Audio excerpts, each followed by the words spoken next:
অবশেষে এখন বাজে 5:50 আমরা পৌঁছালাম ব্যাঙ্গালোর।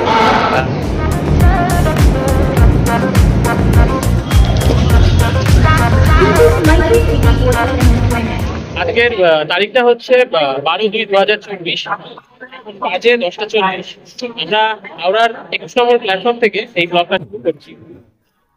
আমি প্রণজিৎ, আমি অপরেশ, আমরা একসাথে নিপন ট্রাভেলার্স। এই সিরিজে আমরা আজকে ব্যাঙ্গালোর যাওয়ার জন্য ট্রেন ধরেছি 2286 দিন, Howrah SMBT Bangalore superfast express.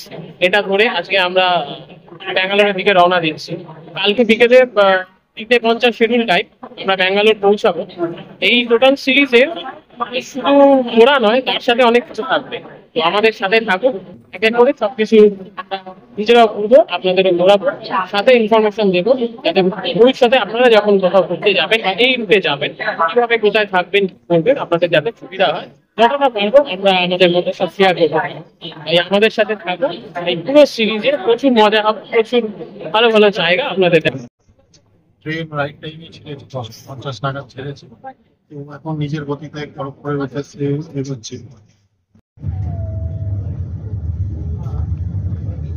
এই সিরিজে আপনারা দেখবেন মাইসোর, তার সাথে গোকর্ণ এবং গোয়ার সব সুন্দর সুন্দর জায়গার ভিডিও। আর প্রথম পর্বে মানে এই পর্বে থাকবে আমরা কিভাবে কলকাতা থেকে মাইসোর পৌঁছালাম তার গল্প। আর আমাদের প্রতিটা গল্পের সাথে জুড়িয়ে থাকে একটা করে ট্রেন জার্নি, কিন্তু এই পর্বে আছে দুটো ট্রেন জার্নি। তাহলে চলুন এই ট্রেন জার্নির গল্প দিয়ে এই সিরিজের প্রথম ভিডিও শুরু করা যাক। 22863 SMBT Bangalore weekly AC superfast express শুধু সোমবার চলে, আর সপ্তাহে বাকি দিনগুলো এই ট্রেন 12245 এসএমবিটি ব্যাঙ্গালোর দুরন্ত এক্সপ্রেস নামে চলে। শুধু শুক্রবার এই ট্রেনটি চলাচল করে না। আমাদের এই ট্রেনে 13টা এসি 3 টায়ার ও 4টে এসি 2 টায়ার এবং একটি ফার্স্ট ক্লাস কম্পার্টমেন্ট ছিল।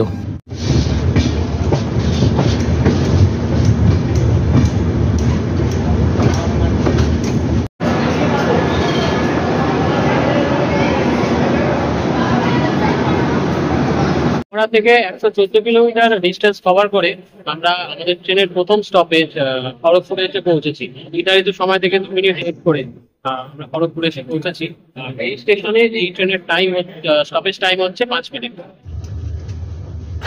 এই ট্রেন হাওড়া টু ব্যাঙ্গালোর তার এই যাত্রাপথে মোট 10খানা স্টপেজ দেয়, যেগুলো হলো খড়গপুর, বালাসোর, কটক, ভুবনেশ্বর, খুর্দা রোড, ব্যারামপুর, ভিজিয়ানাগ্রাম, বিজয়ওয়াড়া, রেনিগুন্টা এবং কাটপাট্টি বা ভেলোর। হাওড়া থেকে 251 কিলোমিটার জার্নি শেষ করে আমরা এখন উড়িষ্যার বালাসোরে এসে পৌঁছেছি। ট্রেনটা নির্ধারিত সময় থেকে 2 মিনিট লেট আছে। আর এই ট্রেনের পরবর্তী স্টপেজ হচ্ছে কটক। বালাসোর স্টেশনে এই ট্রেনের স্টপেজ টাইম 2 মিনিট। একটা ট্রেন জার্নি হবে আর তার সাথে খাওয়া দাওয়া থাকবে না, সেটা তো হয় না। এই ট্রেনে প্যান্ট্রি কার আছে, কিন্তু আমরা প্যান্ট্রি কার থেকে খাবার বুক করিনি। আইআরসিটিসির বিভিন্ন অ্যাপ্লিকেশনের মাধ্যমে যেরকম রেস্টুরেন্ট থেকে খাবার বুকিং করা হয়, আমরা ঠিক সেইভাবেই খাবার বুকিং করেছিলাম। আর বালাসোর স্টেশন থেকে আমাদের এই খাবার আমরা রিসিভ করেছিলাম। 130 টাকার বিনিময়ে আমার ভেজ থালিতে ছিল ভাত, ডাল, মিক্স ভেজ, স্যালাড আর গোলাপ জামুন। খাবারের স্বাদ যথেষ্ট ভালো।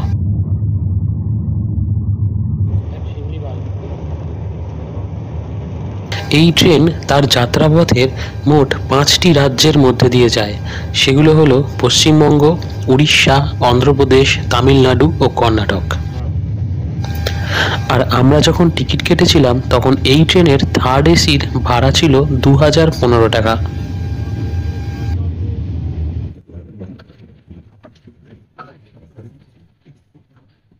হাওড়া থেকে 409 কিলোমিটার ডিস্টেন্স কভার করে আমাদের ট্রেন 1 ঘন্টা লেটে কটক পৌঁছেছিল। এখন আমাদের ট্রেন কটক থেকে ছেড়ে দিয়েছে। পরবর্তী স্টেশন আমাদের ভুবনেশ্বর।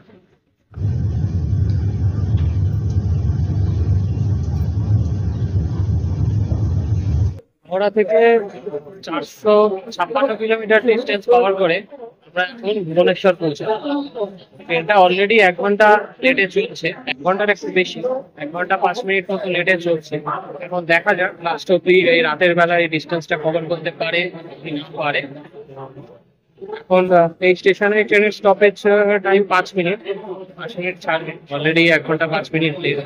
চলুন দেখা যাক রাত্রে এই ট্রেন এই 1 ঘন্টা সময়টা কভার করতে পারে কি না।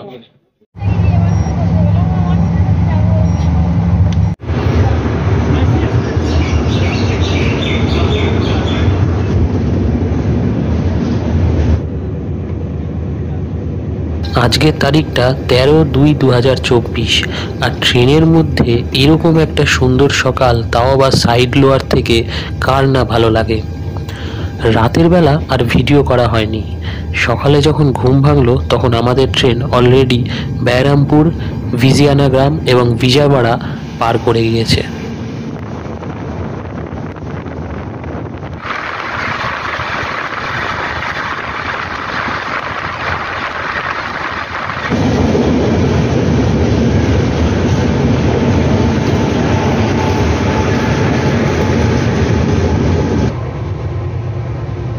দুদিনের ট্রেন জার্নিতে বাথরুম একটা ইম্পর্টেন্ট পার্ট, তাই চলুন এবার একটু বাথরুমটা দেখে নিই।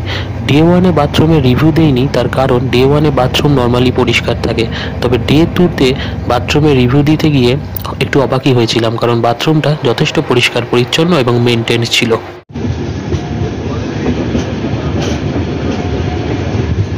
আমাদের ট্রেন এখন অন্ধ্রপ্রদেশের রেনিগুন্টা স্টেশন ছাড়ছে।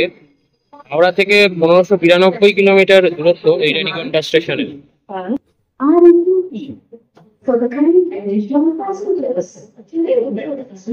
নির্ধারিত সময় থেকে প্রায় 2 ঘন্টা 16 মিনিট দেরিতে আমাদের ট্রেন এই রেনিগুন্টা স্টেশনে পৌঁছেছিল। আজকে তারিখটা হচ্ছে 13 তারিখ, 13/2/2024। কালকে সকাল 10:50 মানে 12/2/2024 10:50 হাওড়া থেকে ট্রেন ছেড়েছিল।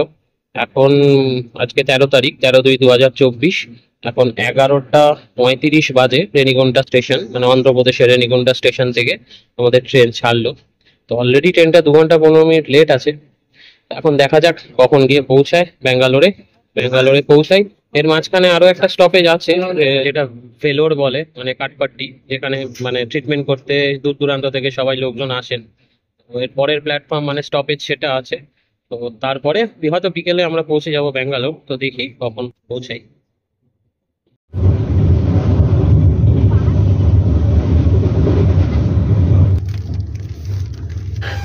দ্বিতীয় দিন আমাদের লাঞ্চে ছিল বেহরুজের বিখ্যাত হায়দ্রাবাদি বিরিয়ানি।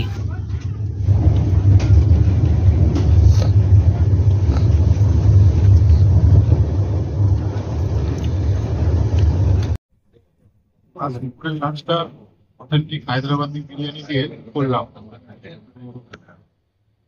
আমি বেহরুজ থেকে হায়দ্রাবাদি বিরিয়ানিটা অর্ডার করেছিলাম। ট্যাক্স ফ্যাক্স নিয়ে 732 টাকা মতন পড়েছিল। দিয়েছিল রায়তা, 2টো গোলাপ জামুন আর চিকেন বিরিয়ানি। টেস্টটা আমার খুব ভালোই লেগেছে। আপনারা আসলে অবশ্যই ওদিকে ট্রাই করে দেখতে পারেন একবার হায়দ্রাবাদি বিরিয়ানি। অবশেষে এখন বাজে 5:50, প্রায় 2 ঘন্টা লেট করে আমরা পৌঁছালাম ব্যাঙ্গালোর। হাওড়া থেকে বা কলকাতা থেকে ব্যাঙ্গালোর 1937 কিলোমিটার ডিস্টেন্স কভার করতে মোটামুটি 2 ঘন্টা লেট করেছিল এই ট্রেন। তো এবার আমাদের যেতে হবে মাইসোর যাওয়ার জন্য আমাদের ট্রেন বদলাতে হবে। তো এখন আমরা ব্যাঙ্গালোরের এসএমবিটি স্টেশনে নেমেছি। এখন আমরা যাচ্ছি কেএসআর ব্যাঙ্গালোর সিটি স্টেশনে। আমাদের মাইসোর যাওয়ার ট্রেন ওখানেই আছে। তো চলুন এক এক করে ওখানেও কীভাবে যাচ্ছি না পৌঁছাচ্ছি সেটা ওখানে গিয়ে দেখাচ্ছি। তো আমরা জাস্ট ট্রেন থেকে নামলাম 2 ঘন্টা লেট করে। প্রায় মানে আমার জীবনে, কর্পোরেশন জীবনে, আমাদের জীবনে এত বড় ট্রেন জার্নি এই প্রথম। তো আমরা কোনোদিন এত বড় ট্রেন জার্নি করিনি। তো এবার এক এক করে করবো, অনেক জায়গায় যাব, সব জায়গায় বিভিন্ন রকমভাবে ঘুরবো। আমরা এখন ব্যাঙ্গালোর রেলওয়ে স্টেশন থেকে এসএমবিটি ব্যাঙ্গালোর রেলওয়ে স্টেশন থেকে বাইরে যাচ্ছি। স্টেশনটা খুবই চাচকচকে আর পরিষ্কার। সাধারণত এত সুন্দর চকচকে স্টেশন আমার চোখে পড়েনি, আমি দেখিনি। মানে আমি যত জায়গায় গেছি ফার্স্ট টাইম দেখছি। তো স্টেশনের বাইরে যাই, তাহলে একটা সাবওয়ে মতো আছে, সাবওয়ে দিয়ে যাই, পিছন দিকে লিফটও আছে। ট্রেন যেখানে নামলো ওখানে লিফট আছে, এছাড়া ওখানে সিঁড়ি আছে, অ্যাক্সেলারেটর আছে। আমরা এই সাবওয়ে দিয়ে যাচ্ছি, বাইরের দিকে যাই, গিয়ে দেখি। এটা পুরো আমাদের কলকাতায় যেরকম মেট্রো স্টেশনগুলো আছে একদম সেই রকম। আমাদের কলকাতায় মেট্রো স্টেশনের যেরকম সাজানো গোছানো পরিষ্কার পরিচ্ছন্ন, এখানকার নর্মাল রেলওয়ে স্টেশন সেরকম সাজানো গোছানো পরিষ্কার পৌঁছানো। এদিক দিয়ে জিপ, আবারও বলছি, আবারও দেখাচ্ছি, মানে ব্যাঙ্গালোর এসএমপিটি রেলওয়ে স্টেশন এয়ারপোর্টের থেকে কোনো অংশে কম নয়। এরকম পরিষ্কার, এরকম মেনটেন এয়ারপোর্টেই পাওয়া যায়।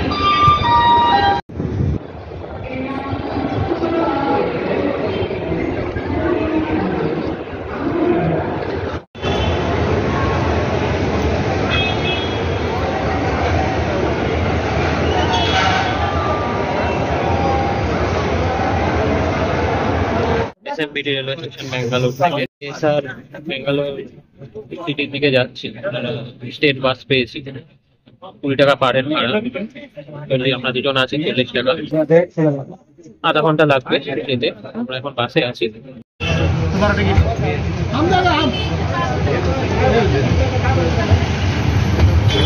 টিকিটটা দেখা, টিকিটটা দেখা।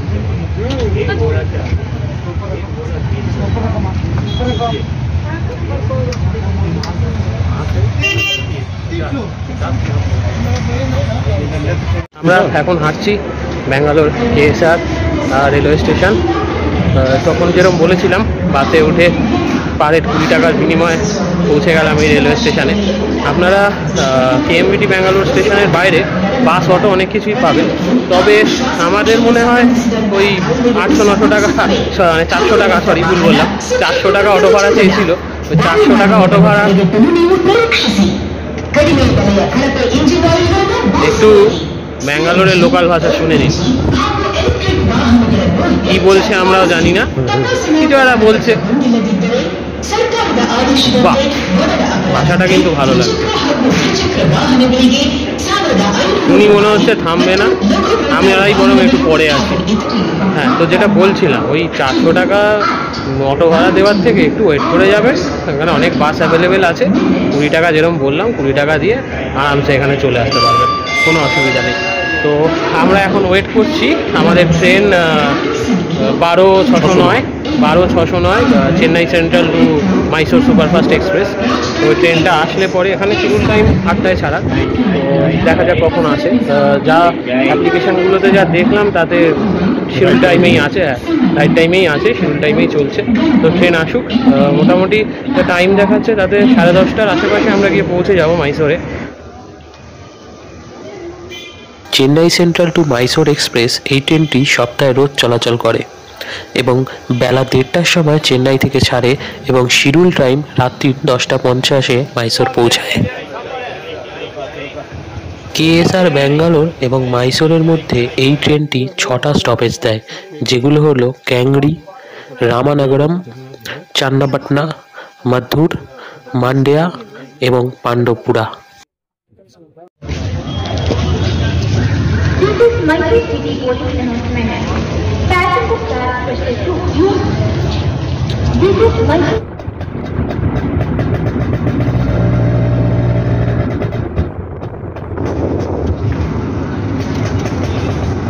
देखने के आलम एक ही रोड है। हाँ, एक ही होटल है? नहीं, बहुत सारे हैं, नोट्स पूरे हैं। হোটেলের রুমটা আপনাদের একটু দেখিয়ে নিই। এই দেখুন, একটা বড় বেড আছে যাতে দুজন আরামে শুতে পারবেন। ওখানে একটা আয়না আছে, এদিকে ফ্যান আছে, এদিকে এসিও আছে। 1000 টাকা হিসাবে রুমটা ঠিকঠাকই আছে। বাথরুমটা দেখে নিন, বাথরুমটাও যথেষ্ট পরিষ্কারই আছে। একটা আয়না আছে আর ওয়েস্টার্ন টয়লেট মানে কোমোড আছে। আর বাথরুম থেকে বেরিয়ে এই একটা আলমারি আছে, ছোটখাটো আলমারি, যেখানে টুকটাক জিনিসপত্র বা জামা কাপড়ও রাখতে পারবেন। এখন হোটেল রুমে অবশেষে মাইসোর পৌঁছেছি। সেই কাল সকাল 8টার সময় বাড়ি থেকে বেরিয়েছিলাম, তারপর এক এক করে ট্রেন বাস সব বদলে লাস্টে বেঙ্গালুরু কেএসআর থেকে 137 কিলোমিটারের যে ডিস্টেন্স মাইসোর জংশনে, সেটা অবশেষে পার করেছি। এখন প্রায় 12:15 বাজে। 10:40 নাগাদ পৌঁছেছিলাম মাইসোর জংশনে। আর সেখান থেকে বেরিয়ে একটু হোটেল খুঁজলাম। হোটেল যেহেতু আগে থেকে বুক করা ছিল না, হোটেল খুঁজলাম। খুঁজে হোটেলের রিভিউ তো আপনাদের আগে দিয়ে দিয়েছি, দেখে নিয়েছেন। সেই হোটেলটা নিয়ে এখন হোটেলের ঘরে এবার একটু খাওয়া দাওয়া করবো, করে আজকে সোজা ঘুম, আবার কালকে ফ্রেশ হবে নতুন ব্লগ শুরু হবে। আর একটা জিনিস বলে রাখি, এই যে হোটেলটা আপনারা দেখছেন, এই লাইনে পরপর অনেক হোটেল আছে। স্টেশনে নেবে বাইরে আসলে অটোওয়ালারা এক একজন এক এক রকম জিনিস বলবে। আমরা 50 টাকা ভাড়া দিয়ে এসেছি, মানে 25 টাকা এক একজনের। আজকে তাহলে ব্লগটা এখানে শেষ করছি। কালকে সকালবেলা আবার নতুন দিন শুরু হবে। আপনাদের দেখাবো মাইসোর প্যালেস, আর তার সাথে মাইসোরের আশেপাশে আর কি ঘুরে দেখা যায়। আমাদের হাতে যেহেতু বেশি টাইম নেই, বাকিটা কালকেই বলবো। তো মাইসোর প্যালেসটা তো অবশ্যই দেখাবো, এরপরে সময় বুঝে হাতে যা যা টাইম থাকবে সেই মতো যা পারবো আপনাদের সঙ্গে দেখাবো। তো আজকের মতো আসছি। নাইট।